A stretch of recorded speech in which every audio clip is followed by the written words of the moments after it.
जब उसके माता पिता का देहांत हो गया तो उसके छोटे चाचा और चाची ने उसे अपने पास रख लिया और तीनों मिलकर एक नया परिवार बन गए। ये बच्चा बेहद ही संस्कारी है। चाचा की बस एक आवाज और वह अपनी छोटी स्टूल उठाकर सीधे घर की ओर चल देता है। बेबी चलो। उसकी पलकें बहुत ही लंबी हैं। I love you Zoya, I love you too. वह बिल्कुल भी नकछड़ा खाने वाला नहीं है और वह अपना सिर तिरछा करके अपनी चाची को मीठी सी मुस्कान देता है। काम पर जाने से पहले उसकी चाची उसे बार बार याद दिलाती है और वह हर बार गंभीरता से जवाब देता है। समझ गए ना? हाँ। वह वादा करता है कि अच्छे से खाना खाएगा और चावल का एक दाना भी बर्बाद नहीं करेगा। लेकिन जैसे ही उसकी चाची निकलती है उसका छोटा सा चेहरा तुरंत उदास हो जाता है। जब उसके चाचा उसे पानी पीने को कहते हैं तो वह तुरंत गटागट पी लेता है। जब हाथ पोंछने को कहा जाता है तो वह मान जाता है और अपना मुंह भी पोंछ लेता है। जब उसके चाचा नहाने जाते हैं तो वह चुपचाप अकेले कार्टून देखता है बिना कोई शोर किए। चाचा और भतीजे की अपनी रोज की दिनचर्या भी है। पानी की बाल्टी को स्ट्रॉलर की तरह इस्तेमाल करके बच्चे को घुमाना, फिसल पट्टी से नीचे जाना और कचरा फेंकने जाते समय खाली बोतलों से बास्केटबॉल की प्रैक्टिस करना। जब उसके चाचा उसे कुछ समझाते हैं तो वह अपनी दूधिया सी आवाज में हमेशा जवाब देता है, मैं हूं, है ना? हाँ, शांत खड़े रहो, इधर आओ। देखा? उसके चाचा पाइप ठीक करने के लिए मेहनत करते हैं और यह नन्हा सा बच्चा उन्हें ठंडक पहुंचाने में भी मदद करना जानता है। बच्चों को एक दूसरे का हौसला बढ़ाना सिखाना जरूरी है। उसके चाचा एक फोटोग्राफर हैं जिनका नाम एक प्रसिद्ध मैगजीन में प्रकाशित हुआ है, इसलिए उसकी चाची बच्चे को उन्हें प्रोत्साहित करना सिखाती है। सांगजू कितने कूल हैं, है ना? बच्चा तुरंत फ्लाइंग किस देता है और अंगूठा दिखाकर अपने चाचा की तारीफ करता है। उसकी चाची को एक बड़ी कंपनी में नौकरी मिल गई है, इसलिए उसके चाचा भी बच्चे को उन्हें बधाई देना सिखाते हैं। बेबी ताली बजाओ। बच्चा आज्ञाकारी होकर अपनी चाची को बधाई देता है और उंगलियों से दिल का आकार भी बनाता है। उसके चाचा शिष्टाचार में भी कोई ढिलाई नहीं करते। बच्चे को बुजुर्ग पड़ोसी को हाथ हिलाकर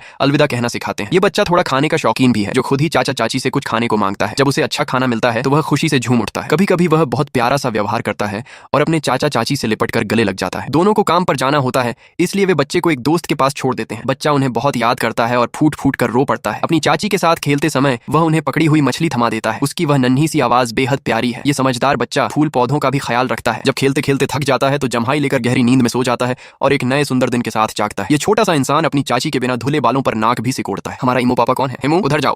आखिर ऐसी समझदार और संस्कारी बच्चा कहाँ मिलता है?